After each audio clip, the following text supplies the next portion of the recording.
সাতটা শ্রেণীর মানুষ আরশে আজিমের ছায়াতলে থাকবে।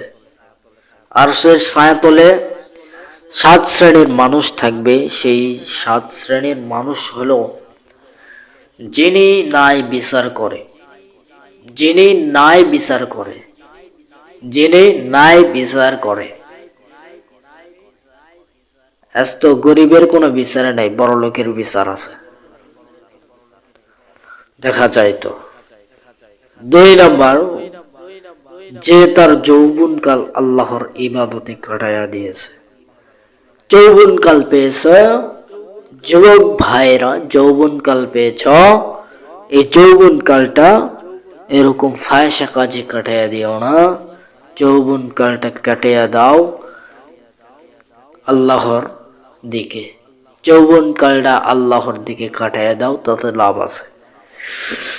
যেই যুবক যৌবনকালটা আল্লাহর দিকে কাটায়া দিয়েছে, এই যুবকটা আরশের ছায়াতলে থাকবে।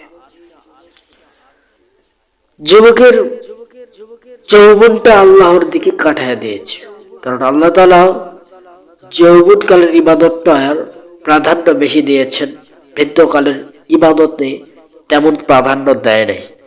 এই জন্য যৌবন পেয়েছেন যুবক ভাইরা, সামনে হ্যাপি নিউ ইয়ার আসতেছে, ওই কাজে লাগতেছেন, তাই না? বক্স বাজাতে চাচ্ছেন না, এইরকম হয় না, তাতে ক্ষতি আছে।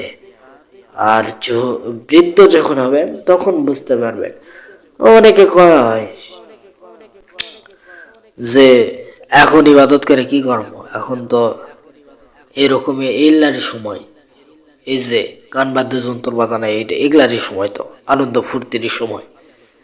বুড়ো বয়সে যায় দাঁড়িয়ে থুইয়া এরকম মাপটাপ চায়, তো ইয়া সময়। যুবক, তুমি ভুল পথে আছো, ভুল পথে আছো। যৌবনকালটা আল্লাহর দিকে অতিবাহিত করো, লাভ আছে। 3 নাম্বার, মসজিদের সাথে অন্তর সংযুক্ত রাখে এই ব্যক্তি। মসজিদের সাথে সংযুক্ত রাখে, সব সময় মসজিদের দিকে মন টানে।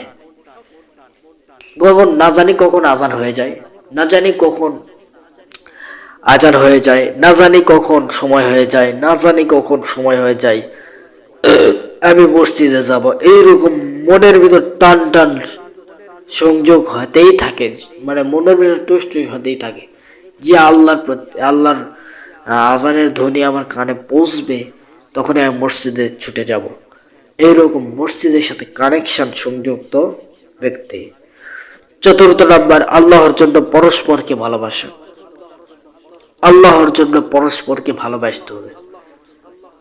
যেমন আলেম ওলামাদেরকে আমরা অনেক সময় কমেন্ট দেখা যায়, ওখানে দেখা যায় কমেন্টগুলোতে যে অনেক লিখে দেয় অনেক ব্যক্তিরা, আমি আল্লাহর জন্য ভালোবাসি। তো যেই ব্যক্তিকে আপনি ভালোবাসেন না কেন, ওইটা আল্লাহর জন্য ভালোবাসতে হবে। বোঝা গেল? আল্লাহর জন্য মানুষকে পরস্পরকে ভালোবাসা। 5 নাম্বার, দানশীল ব্যক্তি। দান করবেন সব মানুষদেরকে জানায় নয়। এই হাদিস আছে, এই হাত দিয়ে দান করবেন, ডান হাত দিয়ে দান করবেন, এদিকে ডান হাত দিয়ে দান করবেন, বাম হাত যেন টের না পায়। অনেকে ডান হাত দিয়ে দেয়, বাম হাতও টের পায়। কেমন করে?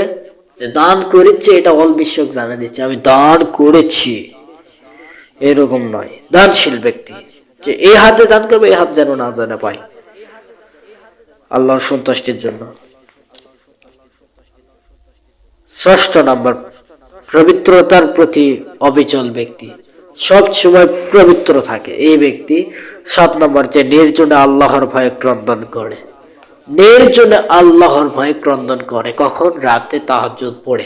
তাহাজ্জুদ গুজারি ব্যক্তি রাতে তাহাজ্জুদ পড়ে, আল্লাহর ভয়ে ক্রন্দন করে, কান্নাকাটি করে। ক্রন্দন মানে কি হয় বেটা? ক্রন্দন মানে কি কর টাস করে দিয়ে দেবো। এদিকে তাকাস। ক্রন্দন মানে কি? কান্নাকাটি করে আল্লাহর ভয়ে। আল্লাহ তাআলা সকলকে আমল করার তৌফিক দান করুন।